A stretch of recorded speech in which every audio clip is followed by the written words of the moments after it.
আরে এটা কি লেখা রে? আরে লেখাপড়া বাদ দিতে দেখে কি পড়া ভুলে গেছি নাকি? আজকাই পড়বো, পড়ে দেখাবো।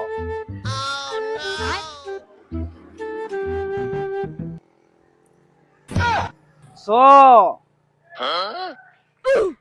বেকাটান লো সোজা টান। এটা আবার কি লিখিছে? এই বেকা বেকা বলেন কি, নিচে ব, তার নিচে পেস, ইনকা টান। তারপর বেকা টান বলেন কি, আল্লাহ। এই থামো তো, এই তো মহা শিক্ষিত। তুমি কি পরীক্ষা আমরা না দেখি? চলো চলো ঠিক আছে, কষ্টেই দেখি। উনতাস্ত সোজা টান, হ উপরে বেকা টান। তাহলে কি হলো? চলো বিস্কুট খাই।